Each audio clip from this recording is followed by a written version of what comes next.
All right. Welcome everyone to the Instrument 25th anniversary screening. If you are here, that means you're one of the few people who've seen it in the theater in Southern California. It's the only showing for this 25th anniversary. Yeah, thank you very much for being here. And let's do the Q&A with Ian. Here's Ian, as you saw. Welcome our guest, Mr. Ian MacKaye. Hello, everybody. Nice to see you all. Sorry I can't be there in person. Your time is valued. Thank you. Good evening, good evening, good night. Hello. I guess my question is, I'm excited for this screening of The Instrument. How do you feel with this being the 25th anniversary? I have to say, I don't really give a fuck about anniversaries at all. That's just my way. I just do my work. I really appreciate I actually didn't even think about the fact it was the 25th anniversary. Somebody else actually brought it to my attention, and I was like, "That's cool. I'm glad." I hope it wasn't me. Well, no, but actually, no, it was other people. But it was, I think, mostly. I don't really think we need to seize upon years in with 0 or years in with 5 to appreciate things. I think we could celebrate things every day. So it's it's interesting that it's been 25 years, but time is elusive. And all I think about is I just do my work, and then I look up and it's another day farther down the road. I do think one thing I can say about this film is that when we were making it, I was really interested in showing a lot of the audience. And this was one of the reasons I was so interested in showing the audience, was because I was so fascinated by movies like Monterey Pop or Woodstock or Festival or Jazz on a Summer's Day, all of which have a lot of footage of the audiences, and seeing the way time affects the way people look in the past, that you can see a commonality, but they're obviously of a different era. I just thought that was really important. So the fact it's actually a quarter of a century later, and you're seeing people who are essentially us, but in a different context, I think that's pretty cool. So I'm very happy about that. But in terms of it being an anniversary, whatever. I'm just glad you all came to see the movie. It's better in the theater. Woo! Thank you. And I'm glad I get to watch the movie and talk to you. Thank you. Well, all right. Thank you. What's going on, Ian? How you doing? Hello, sir. I'm well, thank you. Pick a number between 1 and 4. Okay. I did. Am I supposed to tell you the number? Are you kidding me? Yeah. Tell me a number. All right. How about 3? 3. Ooh, this is a question from my friend Eli. What are some of your most memorable tour memories or memories from the recording studio with Fugazi? That's a rather wide. You pick a number between 1 and 4, and I'll try to. I mean, that's too many. That's too fucking wide. How about? Okay. I'll tell you. Right. Let me think about a tour story. Well, give me some. Do you want a funny story or a horrific story? What do you want? Well, everyone knows the story with the ice cream and the neo-Nazi. I'm curious about more. What were some of the best experiences you guys had on the road? What were some places you guys went and you thought it was gonna be a shit show, but it ended up being a really good time? Let me think about it for 1 second. Because there's definitely been a lot of experiences like that where we've gone to. Actually, I can tell you that when we first toured, actually in 1993, January 93, I went with L7 and Nirvana and Red Hot Chili Peppers and Maxi Priest down to Brazil. I was friends with L7, and they asked me if I would help roadie. So I had this really insane experience in Brazil because they were playing stadiums, and it was just, they played Rio and they played Sao Paulo. And but I was just a roadie on that trip. So I was just, in the the shuttle bus going to the stadium and back to the hotel. And it was very much a closed circuit. Shortly after that, we were contacted by a guy named Marcos Baffa, who's from a town called Belo Horizonte, which is a little farther north. As he referred to it, as a small city of 4 million. It's, Brazil is insane. It's a huge country. And so he wanted us to play the first ever Brazilian independent music festival. And we were a little bit, we were interested. We'd like to go down there. But I said to him, if we come all the way to Brazil, we don't want to play just one show. And he said, oh, so do you want to play Rio and Sao Paulo as well? Assuming that would be where we wanted to play. Now, I'm from Washington, D.C. And when if people were coming from another country to play United States, Rio and Sao Paulo is like New York, L.A. So it's not Washington. So we're very sensitive about playing other towns.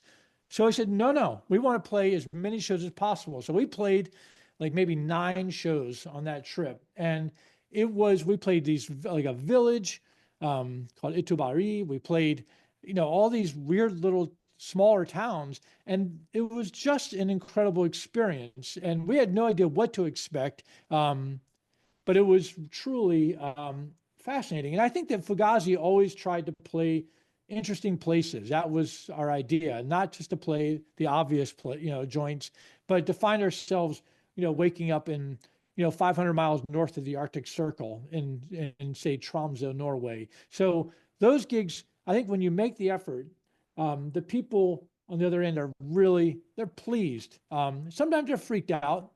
Actually, I'll tell you one other funny story. This is a quick one. We played, I booked a show near, I think near Fredericton in Canada. We played a place called the New Maryland Community Center. And it was maybe 15 miles outside of this town. And we got there, and had not even occurred to me to ask if there was a stage. There was no stage. So we're like, oh shit, well, it's on now. So we drove back into town to have dinner. We were just driving in a minivan. We had dinner, and then we were driving back to this club, and there was these 2 kids hitchhiking on the side of the road. And I could tell they were kind of punk kids. So I stopped, and we picked them up, and they jumped in the van with us. And they said, are you going to the show? And we said, yeah. And they were like, oh, man, do you think they're going to show up? And I said, I think there's a pretty good chance they're going to show up. And the kids were like, no way. But then one of the 2 kids, he clocked it and he freaked out. But it was really, we drove all the way. One kid was just the whole time like, I don't think they're going to be there. I go, I think they're going to be there. Anyway, that was a really amazing experience. Anyway, thanks for the question. Thank you so much for your time. Excited to see this. Well, hi. Hi, I'm very excited for this night and thank you so much. Oh my goodness, I did see you in Los Angeles back in the days for $5 and it was awesome. I was curious how you just being a teenager and being, most teenagers are curious about drugs and alcohol. Like what made you make the decision to stay away from that? I mean, because that's, just being curious and even, I think I was very curious about life. And I felt like even from the get-go, I found people who were just getting fucked up to be very incurious because what they were interested in was like encasing themselves in another experience, like some other weird, like closed experience where I was curious and wanted to feel it all. So I was a huge Jimi Hendrix fan as a kid. And in 1974 and 75, I would meet people who saw Hendrix, and pretty much to every person I spoke with about it, none of them could remember the show because they said they were too high. They were too fucked up. And I was like, he's only been dead for 4 years. Like, I can't believe you don't remember it. And I thought to myself, I don't want to like forget. Like, while I'm here, I want to be present 100%. This is actually my whole, like, I never was really curious about drugs. I think also you have to remember that I was growing up in an environment which was at that time called society, but an environment where everybody was getting fucked up. Everybody. And I remembered, like, when I was maybe, I guess I was 12, and my father had a fellowship at Stanford University. So I spent seventh grade living in Palo Alto, California, with my family moved out there for 1 year. And when I came back, my friends, the kids I was really running with, almost all of them had gotten into getting high and drinking. And I missed whatever that transition was. I wasn't there for it, but what I was present for was seeing the effect on their curiosity about life, because all they were thinking about was getting high and partying.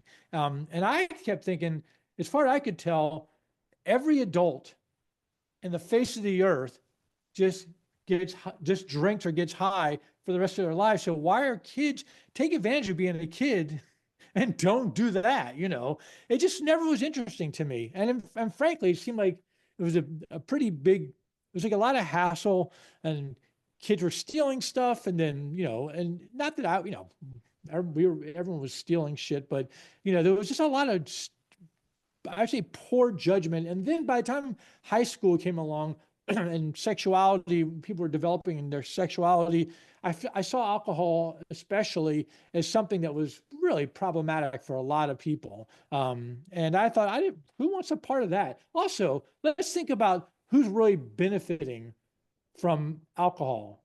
It's not the people who are drinking, it's the fucking companies. And they're making a lot of money on other people's insecurities. So, I mean, so I think for me, it's been very clear. Thank you so much for sharing that, because I think more and more people are starting to wake up that when you're actually starting to be sober and you see the world in a different light, you can actually process your emotions. Look, you said present. And I think that's the key, because when you say Jimi Hendrix, and even watching you live and everybody, just being the present and seeing you guys live, and just, it's like almost like the ethers are coming through you, and the music is just the vibration, and like the feeling is just ethereal, and just and not to remember that, like, or not to feel that, feel it through your body. And it's beautiful and amazing. So thank you for being such an inspiration in my life, and the music that you create, and everybody here. This is a sold out, like, I have one ticket here. So if there's any single hotties, I'm 47 years old. I live in Yucca Valley, and I'm a homeowner with a 12-year-old pit, and he's Mr. Pickles. All right. And I'm very healthy mentally, spiritually, and physically. Thank you very much. Sorry for saying that, but I'm tired of waiting around. Come on, guys. All right. Nice to see you. Ian, are you planning on starting a new dating app, or that's what it sounds like? Apparently. Hi. Hi, Ian. I don't know how to follow that up. Gush a little bit. Thank you for your influence on the scene, on kids my age growing up, on music, and young aspiring musicians. Thank you. Thank you for everything that you have done. On behalf of music, you're welcome. We can't thank you enough on behalf of fans, Well, musicians alike. Thank you. thank you. Anyway, having said that, this is as close as I'll ever get to see you live. Maybe. Did you hear that? Okay, I'm gonna text you my little DM later. You can tell me when you're gonna slide into my DM. Okay, anyway, having said that, my question to you, Ian, thank you so much. Can you share with us any musical regrets? I don't think so. What does that mean? Give me an I'm example. wondering, okay, you're such an icon, having had your hand involved in lots of starts, projects that have come up. I'm not going to drop names. I'm not even a wealth of knowledge that a lot of people probably here are. I'm nervous talking to you. You have that much influence on what I've listened to. So I wonder, have you ever run across a time in your life that you'd care to share where you thought, gosh, I really missed the mark on that, or I wish I would have done it a little differently. I wish I hadn't done that. I wish I had. Any kind of musical regret? I can't. First off, I don't really have any regrets in my life. I just don't really think like that. I mean, there was one time where maybe when I was around 35 years old, some friends brought their 4-year-old daughter over and we were having a great time. And then I had a longboard, a skateboard, and she's like, oh, I want to ride on that. So we went down to this very, very, very, very gentle hill and we both stood on the board, and then it got picked up too much speed and we ended up crashing and she ended up had to go to the hospital, and then Child Protective Services were called. And then I had to be interviewed by a cop, and he kept saying, what were you thinking? And I said, I just was not accustomed to being fully responsible for the well-being of a child. It didn't occur to me that this could happen, and I feel terrible. So that's about it for regrets. I don't have a lot of All right. regrets. Did you happen to write a song about it? No. Okay.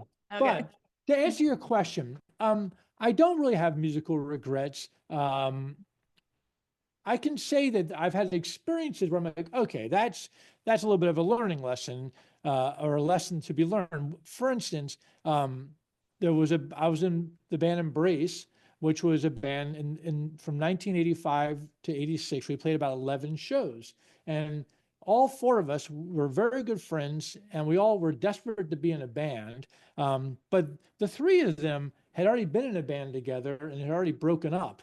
And so it was almost like what was going to happen had already happened. So we just could not.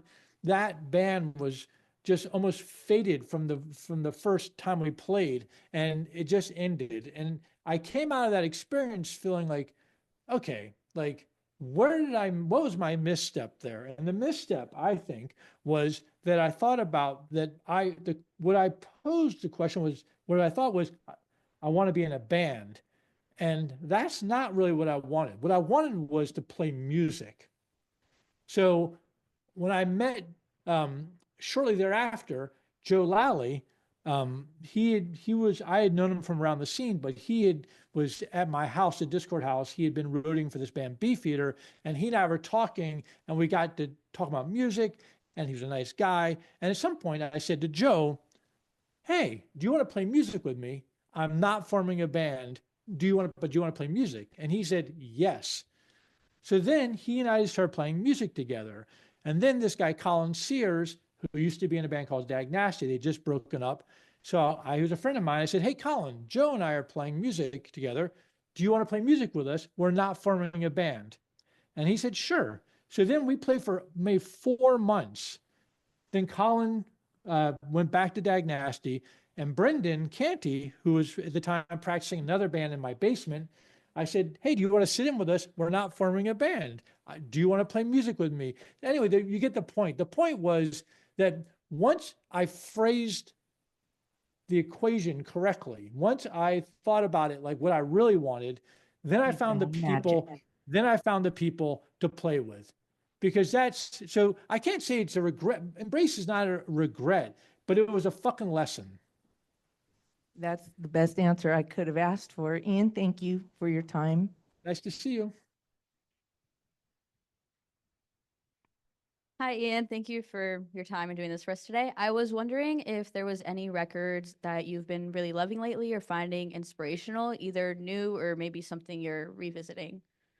I mean, recently, you mean, or just? I mean, I'd say recently. Yeah. Like, what do you like to listen to these days? Well, I've been in the studio with Black Eyes, this band Black Eyes. They're a band that Discord put some records out in the early 2000s, and then they broke up. And then almost 20 years later, they decided to get back together. And they're really interesting people, and they're very connected to each other. It's not really a commercial. They're not thinking like, oh, we're gonna go collect our reward. There was something that happens with them chemically when they play together. And so my head has been pretty well deep into that for the last few weeks. Very, very, very powerful music. I did go see Jesus Lizard on Saturday night, Yes. and they're great. And their new album sounds really great. I think that's came out really nicely. But I also, I listened to The other day I was thinking about Fela Kuti again, and I started listening to some Fela Kuti stuff. There's a song called He Misrode, which I think is a really powerful song. So I'm constantly cycling through different forms of music and listening to, I just listen to stuff, not as much as I like to, I think. One reason is I haven't had a car in 4 years. So I just ride my bike to Discord and back, which is like maybe an hour and a half or 40 minutes in each direction, 45 minutes in each direction. But the thing which I love, the problem is that if you don't have a car, you don't have a car stereo. And that in some ways is the place where I listen to music the most. So more recently, I've just been listening to the sounds of the streets, which is also pleasant. Yeah. Awesome. Thank you so much. Nice to see you. Thank you. Hey, Ian. Why is your phone up? I'm recording it. Man, this is getting fucking meta. All right. But Documentation gone insane. you hinted at this, but do you still get the itch to play live shows? I didn't hint. Do I? Oh, yes. It wasn't a hint. She just said, I'll never get to see you live. I'm like, I don't fucking know that. Who knows? Do I think about it?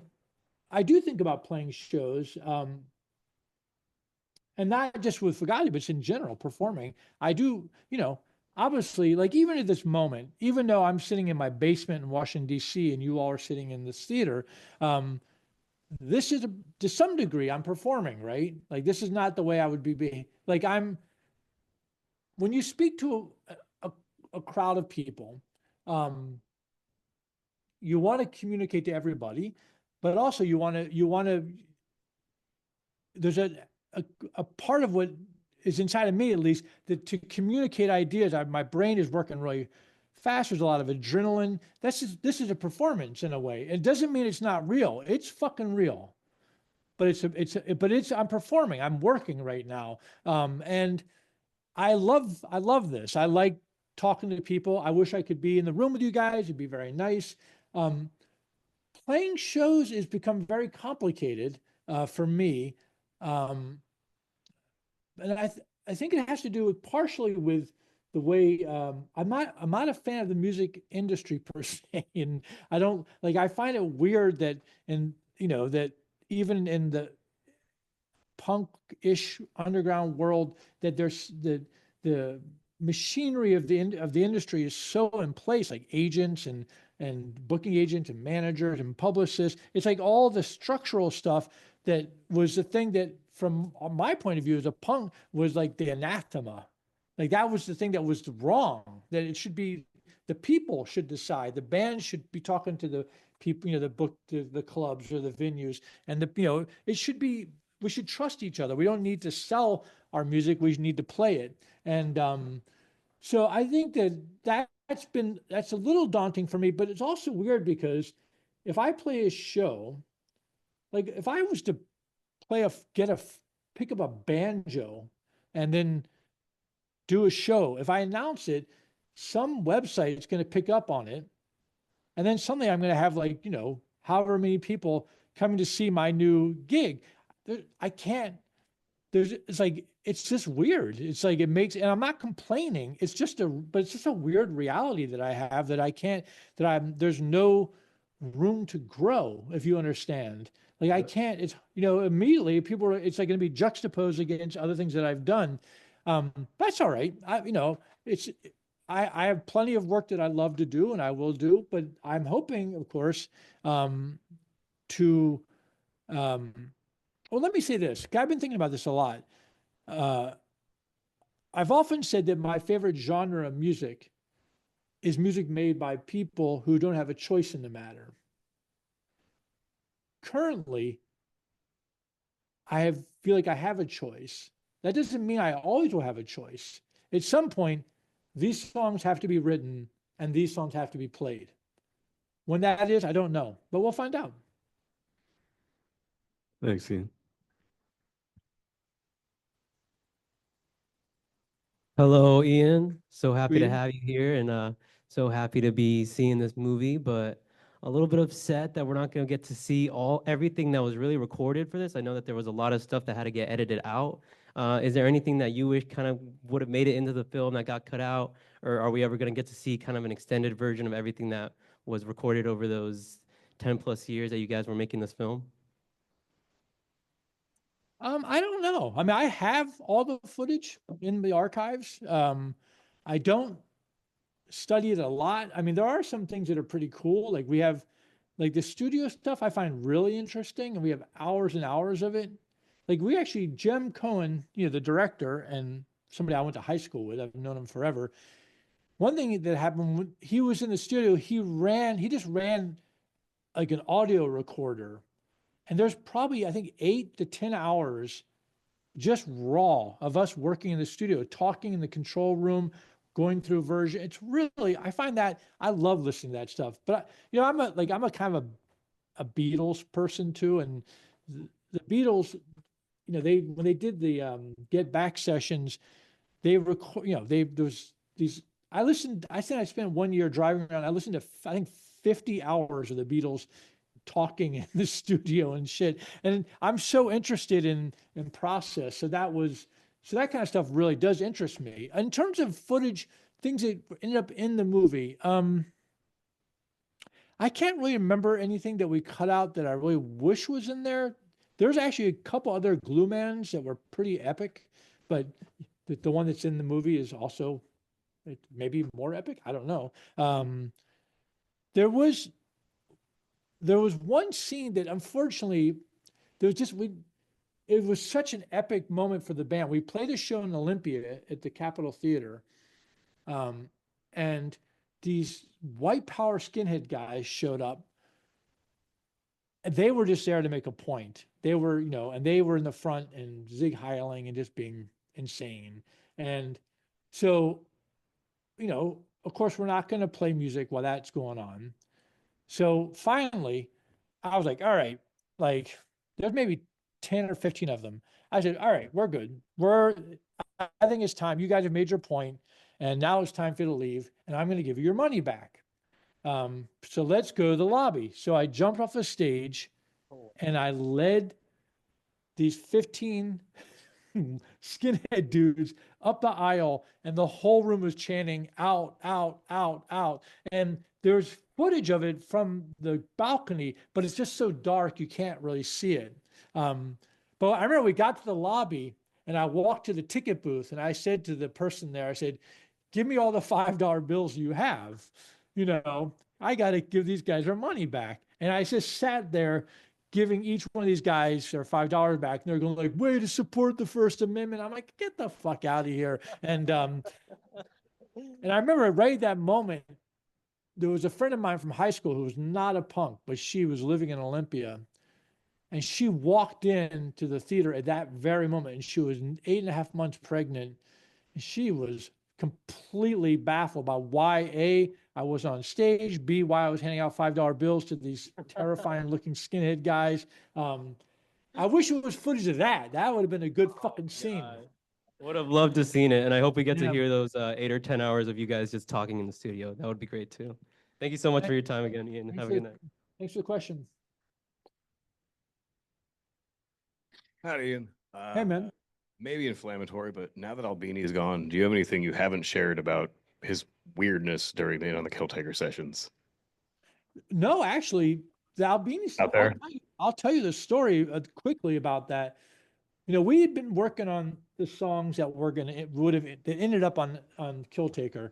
And we've been writing them for a while. We had a tendency to just write and play the songs. And it wasn't like we were going to make a record and then go put it out and then go tour to support the record. And in fact, Fugazi just rejects that idea, period. Like the idea that human beings would get into a van and then this whole machine all these people would work and they'd go out and play these shows and all in the service of selling plastic. That's backwards. The plastic, the records, or now the streams, they're in service of the tour, not the other way around. But the industry has things they have it all fucked up, right? The industry wants everyone to think that the point is what you're selling. But our point is what we used to say, the record is the menu and the show is the meal. That was our concept. So we would just play songs and then developing them.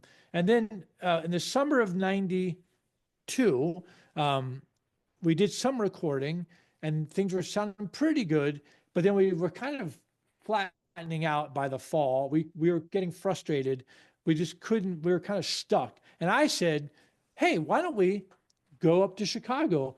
Steve has offered to record us for free anytime we want. And I said, let's go up there and just record 2 songs. So everyone's like, yeah, why not? We'll just take a drive. We'll go to Chicago. We'll hang out. We'll see Corey Touch and Go. We'll see our friends out there, record with Steve. We'd never recorded with Steve before. We weren't really thinking, we just thought it'd be like a demo. So we go up there and he was still recording in his house at the time. And we set up and we started tracking and it just sounded great. And we're like, fuck it, let's record the whole record. So we recorded the entire record and mixed it in 2 days. It was like 13 songs or 12 songs. But we were thinking, oh, this is the greatest record of all time. And Steve was an angel. We had a really nice time with him. He's a really sweet guy who, unfortunately, he's like one of those guys. I think Steve made a face, like a curmudgeon's face, and it stuck for many, many fucking years. But he was a very smart, very charismatic guy who really gave a damn, but he got a little tripped up on his own bullshit. And, but I remember we left the studio. We couldn't have been happier. And Joe and I were driving in a minivan, and Brendan and Dee were driving in a car. And we had all the gear in the minivan. So we were driving back across the Ohio Turnpike, which is a long drive. And I said to Joe, it's probably, I think we left at 10 p.m. So it was going to drive, we're going to be driving all night. It's a 10 or 12-hour drive. So I said, you ready to hear this? And he's like, let's give it a spin. So it was a cassette, put the cassette in, and we heard like a song. We're like, maybe not yet, maybe too soon. And then we tried again in Pennsylvania, and we're like, it's not sounding very good. So the next day I called over to Brendan Gee's house, and I said, hey, how was your drive? And they go, it was good. I go, everything's cool? You got in, did you get some sleep? Yeah. And finally we're like, so did you guys listen? And did you, and they said, did you listen? And finally we all acknowledged that it just didn't sound good. It didn't sound right to us. And then Albini also said, yeah, it just doesn't sound right. But there was no negativity. It was in many ways one of the best sessions we ever did. But so it goes. Rad. Thanks, dude. Sure. And I'm gonna pop in real quick while we're on that subject of In on the Kill Taker. Is there any plans for Discord to officially release that so we're not all listening to it on YouTube? I don't know. There you go. That's an answer. Yeah.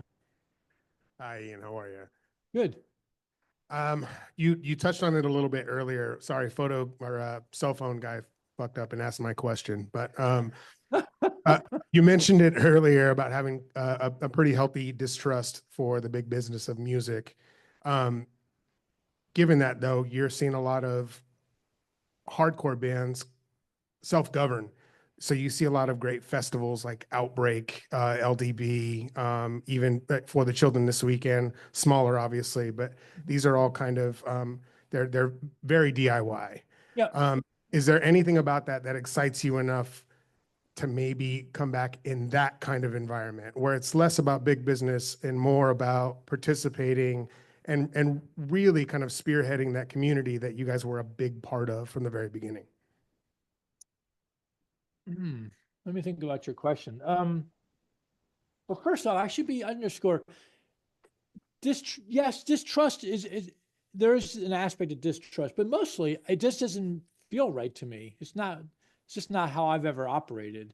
So I would feel uncomfortable dealing with, like, when you talk about the music industry stuff, I just can't relate to it because I'm so interested in people. Like, you can ask the people who organized this screening, you can talk to Jordan and ask him who he talked to about arranging this, and he'll tell you it was me. Like, I don't have a publicist. I don't have a manager. I don't have a lawyer. I'm coming from a different place. And so I think that part it's not really a matter of distrust. It's just rather, it just doesn't make sense to me. It's not where I want to be. It's not how I want to do things. I'm not mad at other people for doing that. I have to tell you, people think me as a fundamentalist kind of guy, but I'm not that fundamentalist. I'm not intolerant, and I don't really, people, it's your lives. You all figure this shit out. That's the point that I've always tried to make. So in terms of your question, I don't know enough about those festivals. One of the peculiar situations that I've run into is that, like, for instance, like a house show here in the town. Let's say there's some young band are playing in a house show, and those gigs sound like a blast. Like they're, and the kids are having a great time, and everyone's in on this. If I go to those shows, it can be really distracting for everybody. Because suddenly I'm like that dude, and I'm there. I'm also, I'm 62, and I think that it really it just freaks people out if I'm there. So in some ways, I feel like, just stay out, let them do their fucking thing. I love seeing kids' bands play because the other kids are just going off, But if I get up there in front of the stage, I think it would make them very uncomfortable. In terms of playing the smaller festivals, I just don't know enough about them. And also, I just don't really play that many festivals because I think that Fugazi was always, we had so many things, like we really curated our gigs. So festivals didn't make any sense to us. And actually, on that note, I should say that festivals are, this is not specific to the festivals you're talking about, but festival culture, the larger one, I think it has a real effect on music because the thing about festivals, like when Fugazi played or whenever I play, like the mission is to win the night. Like, so if you're playing, wherever you're playing that night, you go in the room and you're going to commit 100% to playing the show because you want to win the fucking night, right? And I used to tell bands who were opening for us, like occasionally some band, like usually they'll be friends, but as they go on stage, I say, hey, have a great show. And they say, okay, thanks. I said, but hey, don't leave me an inch of stage because you leave me an inch of stage, no one's going to remember you fucking played tonight. And they're like, God, what the fuck is that about? But I'm like, it's just encouraging people to not waste the opportunity to be on stage. Like if you're going to be up there, get free, like commit 100%. So I think that from our point of view, when we played, we always would play to the maximum. Like we would just try to win. Now festivals by design, like if you have like 20 bands playing, there's just like you just have to do your 45 minutes or your hour. You just have to be like solid. But people rarely win the night because it's just a whole different mindset. So I think it's affected the way bands operate now because there's so much more money in festivals than playing tours, like doing smaller gigs. And I think, and again, this is not specific to the smaller festival. This is the larger festival I'm talking about. They're completely run by the machinery. So the bands just have to show up, get on stage at the right amount, at the right time, the appointed time, do a solid 45 or 1 hour or whatever they've been allotted, and then get out of the way for the next band. And that's fine if that's, it's like going to it's like just going to a buffet or something. But when I go to eat, I don't want to just have to pick from a bunch of different things. I would like to go somewhere where the person cooking the food means it and is trying to make me well. Awesome. Thank you so much.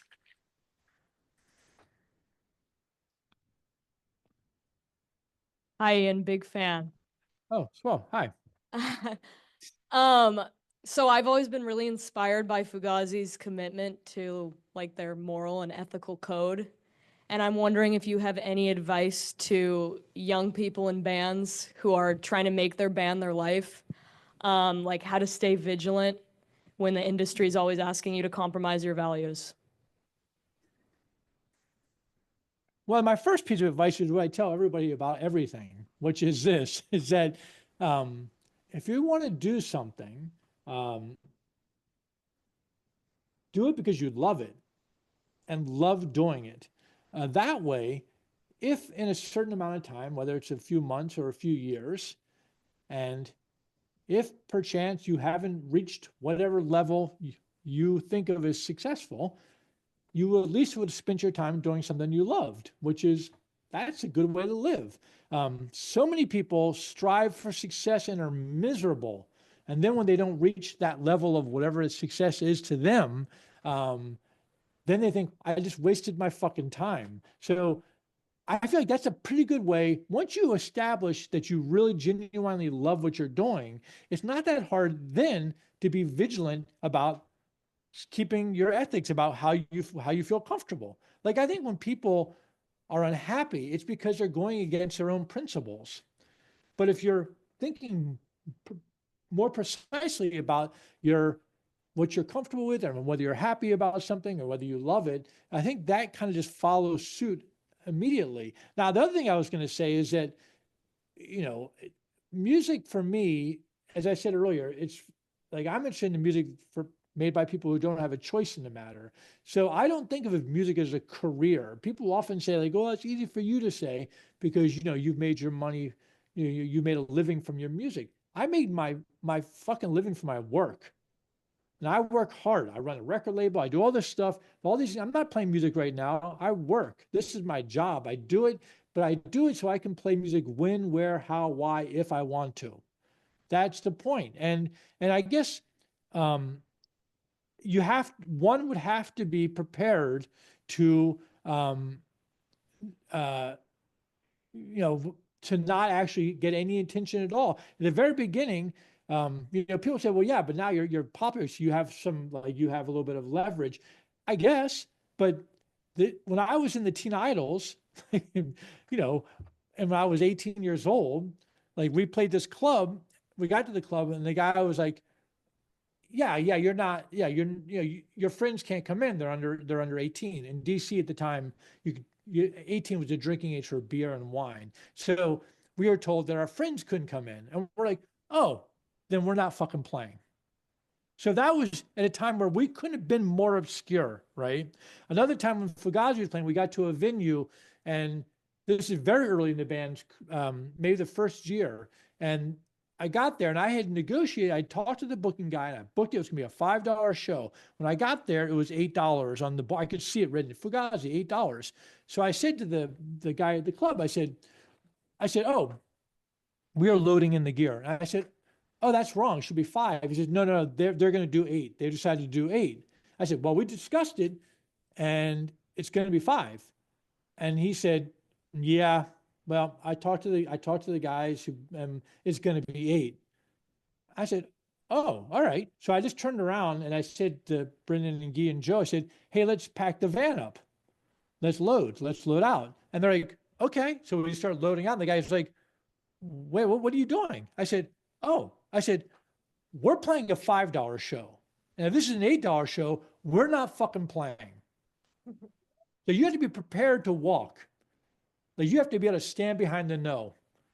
And that's really the way you do it. But, sometimes you find yourself in a situation where, you have to make it to, especially when you're in a band, you're not the only person. You got to think about what everyone feels. So it's okay, but just little by little. And also remember, the greatest success is the fact is that you're playing music at all. That's the gift. Yeah. Couldn't agree more. Thank you so much for that answer. Sure. Ian, how's it going? I'm well. How are you? Mighty fine. You've been around the block for a hot minute now, and block that metaphor. I'm just curious, like, your perspective on, say, like, the modern underground music scene, industry, business, whatever it is, compared to, like, when you started in the 80s. Like, are we on the right track, or has technology totally fucked us up and it's much worse now than it was back in the day? Well, first off, I already kind of commented a little bit about what I see as, of all the things that some of the punk scene, I'm not talking about all like first of all, I can't possibly know everything that's going on in the underground. Let's take this back to 1981, right? Let's just pretend we're in 1981. And so Minor Threat, that was 40 years ago, right? So let's just say it's 1981, and I was in a band that was playing in 1941, right? Because I was in a band in 1981. So you're talking to me about stuff that's happening back in the big band era. And you say, like, well, is there anything going on now? Do you think I would know about Minor Threat? No fucking way. I would know nothing about Minor Threat. Because it's the reason it's called the underground, right? It's because it's underground. That's why it's called the underground. So I don't want to even for a second suggest that I know everything that's going on. I trust that people are always reaching for and discovering and finessing the new idea. The problem with technology is at the moment, I think our society, this is not specific to punk or underground music, but society for the last couple of decades has been stoned on technology, right? And at some point, people will really start, and I think that may come soon, people will start to realize that these things, these devices are tools. They're not like tablets to worship, they're tools to use. Like the microphone you're holding in your hand right now, right? You're not worshiping that fucking microphone, but when you speak into it, I can hear you and I'm on the other side of the country. But you see it as a tool. So the same way I think right now we're going through this process of like, it's shocking what's going on. The fact that this is happening right now is when you think about it, is just insane. That I'm sitting in my basement in Washington, D.C., and I'm talking to you all right now. So I'm not mad about that. It's kind of miraculous. At the same time, I feel like music, well, let me say it this way. Music is a form of communication that predates language. It's been around forever, and it was certainly around before the music industry was around, right? So music is no fucking joke. And it's the people, when it comes, this form of communication, when it comes, people are going to figure out how to navigate whatever the situation is. So I have to think that right now there are people who are thinking about music in a way that is so counterintuitive that most of us wouldn't recognize it being music. And that is fucking punk. Hell yeah. Thank you, Ian, for your time. Appreciate you. Nice to talk to you. Ian, we have hit the 45-minute mark. Fine. Do you guys want to do a couple more? How many more people are in line there? We got 2, and All right. yeah, got a green light Is on the that. theater okay with doing a few more minutes, or where are we at? All right, we'll keep it going. Right. Hey there. Hi. I have a question about instrument. What was it like having this 10-year process documented on film at the time, and then also looking back now?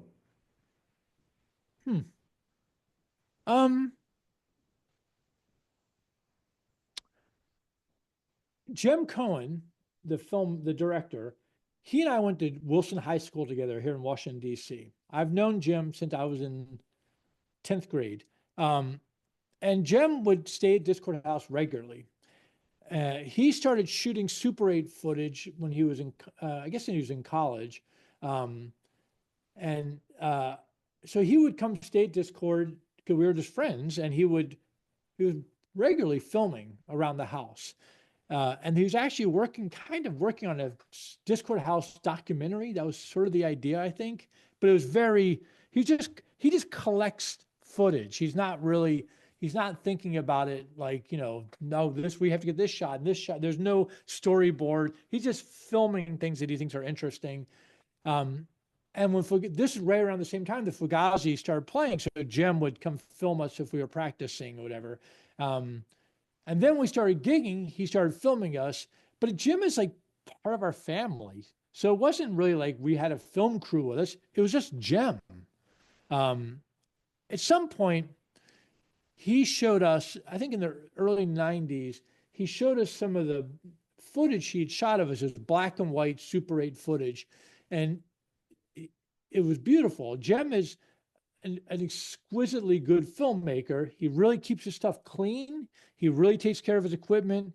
He's got a great composition. He's very steady with his work, his camera work. So we were really stunned by how beautiful the stuff looked, because one of the weird things about video is that it's almost, video was kind of pornographic. Like you would play and you see a video of yourself playing, and it was just weird because it's not the way you remember it feeling. But when we saw Jem's Super 8 footage, and it was a little bit slowed down, so it was a little dreamy, that actually did kind of look the way we felt when we played. It was more for us. So then we thought, well, this is cool, but what can we do with this? It's silent Super 8. So then we thought, well, maybe we could do like 16 millimeter, like we'll do some live film stuff, and then we can use these Super 8 things to, as sort of smaller pieces. And then it occurred to us, we have all these recordings. We have hours and hours and hours of Fugazi stuff that we recorded on our own demo stuff. And then it just all started to come together. So it wasn't really, it was just part of what we were doing. It wasn't like we were being, we were under siege with this film crew or anything like that. It was just, we were working on a project. We think of, I think we really thought of Fugazi as a visual record. I'm sorry, instrument as a visual record. We were just thinking about it as like, this is, another record for us, but this one is visual. So that's how we approached it. So it was just another project. And in terms of how it's, I just don't really think about things like how things feel. People ask me like, how does it feel? But I don't know, it feels like it exists. And I'm glad.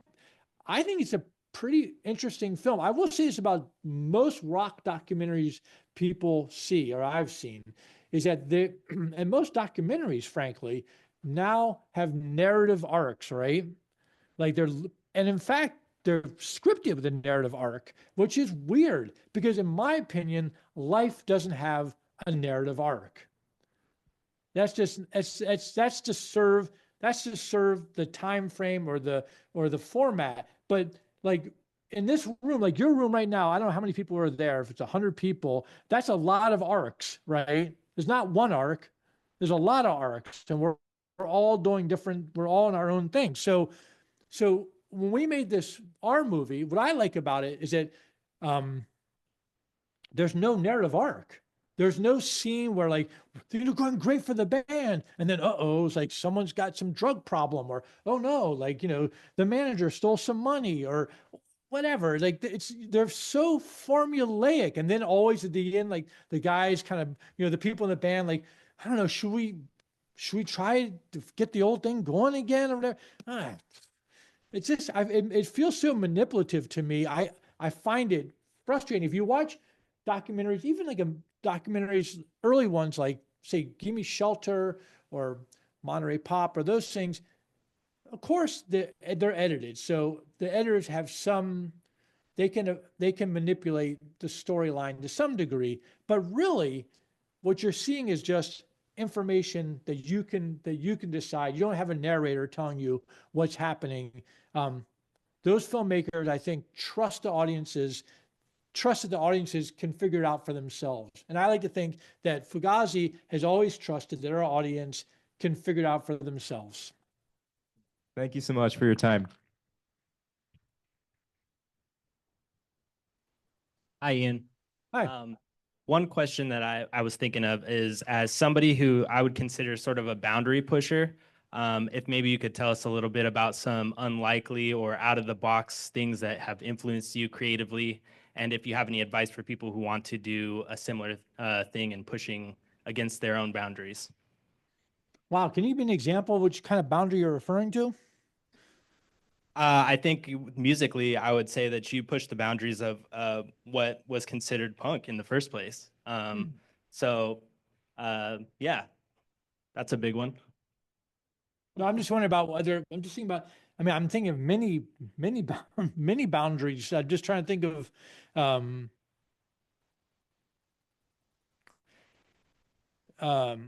It's true that for me, when I came across punk, like when I was a kid, first off, I played music. I don't remember a time in my life where I didn't play music. I just started playing piano when I was very little. I could just organize sound. I wrote songs, but they were more like organized sound. And then I thought, oh, I just wanted to play guitar. But I couldn't understand it. I couldn't understand how piano turned into, I couldn't understand the relationship between the two instruments. And it was clearly the province of experts. Like it was sort of like, like if you are throwing a football with your friends and then you think like, I want to be an NFL player, but it's like two extremely different worlds. Like I couldn't even think about it because I was surrounded by just Led Zeppelin and Aerosmith and stuff like that. And it just seemed so out of reach. Also, I was growing up in Washington, D.C. There's no music industry to speak of that I was aware of here whatsoever. My parents were not musicians. I didn't know anybody. So it was just really it just seemed insane to even think about it. So instead I became a skateboarder. That's what I did. I became a skateboarder. And skateboarding for me was, I say this a lot, that it was not it wasn't a hobby or a sport. It was a fucking discipline. And it gave me something to do, every day, just to go out into the world every night, every day, just go and skate. And I wasn't that good a skateboarder, but it didn't matter. But there was no competition for me. It was for me, the experience was looking at the world with a different set of eyes and then redefining the environment around me. Now, I was very frustrated with music at that point because I thought music was about change. It was about pushing society or pushing people towards making decisions that are going to be better for the world. That's how growing up with music, it was so connected to civil rights and the anti-war movement and the women's lib movement and gay rights. It was so connected to all that stuff that's what I really thought music was supposed to do. But by the 70s, music was largely about getting high or getting laid or getting rich. And that was it. A lot of getting, right? Not a lot of giving. So I felt at that time like I'd given up on it. But then my friends, Jem Cohen being one of them, started getting into punk/new wave, and we would argue about it. I'd say, "Oh, it sucked," but I didn't really know because I never really studied. And then when I finally did study, I was like, finally the penny kind of dropped, and then I saw the Cramps. And when I saw the Cramps, it was just mind blowing because what I realized is that what I was really seeing was this. It was like a bat signal in the sky, and it said self-define, like you decide what you're going to be. And so then we said, let's form a band. And from that point on, I wasn't thinking like what are the boundaries? I didn't care about boundaries. I'm just going to work on what's in front of me. And people said to me like, well, you seem to be moving your musical styles. I don't think about it at all like that. I'm just playing the music that's coming out of me at the time that it comes out of me. It's really responding to that. I'm not thinking about genre because my genre, as I said, is music made by people who don't have a choice in the matter, right? So I think boundaries tend to fall that way. Now, to answer your question, yeah, I think when I listen, there's a lot of music I've heard where I think, wow, how did they come up with that idea? Or where did that come from? And I can't give you an exact example right now. I remember, I've been to restaurants where, the way they serve, like, I'll tell you, there's one place we went to, it was in Little Rock, Arkansas, and it was an Indian place, Indian food.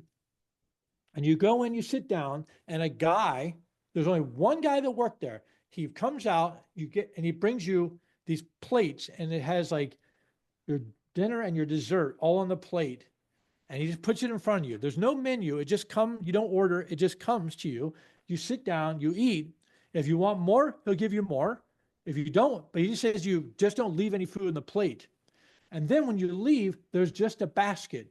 And you leave however much money you want to go and how much you want to put in there.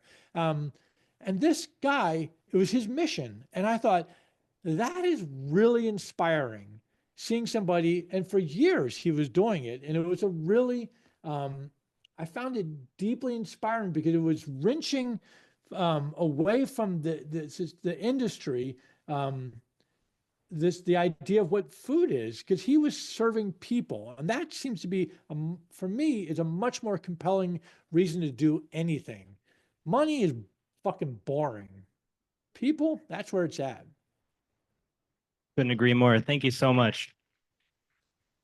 I want to just say, can everybody hear me still? Yeah. We didn't cut you off yet. I just want to say, it is 11 something here, 11:40 or whatever. And I'm sorry that I couldn't speak to you after the film. It would have been curious to hear if you had any questions, what those questions would have been. But I do appreciate you all. If you came out early for this, I certainly appreciate you all letting me coming on the front side of it. And I hope you do enjoy the film. And actually, let me just go give me 1 second. I'm going to grab something because I realize I have it here. Hold on. There's my guitar. So see if you can find that in the film. You can find it. Look for the Fugazi on the back. Oh, that's awesome. I still play this joint. It's my jam. It's my guitar. Well, Ian, I just want to thank you for your time tonight. Everyone here appreciates it, and most importantly, appreciates your work all these years. We know that's important to you, and it's why we're here. So thank you again. Hope everyone loves the movie. I'll see you all around the way.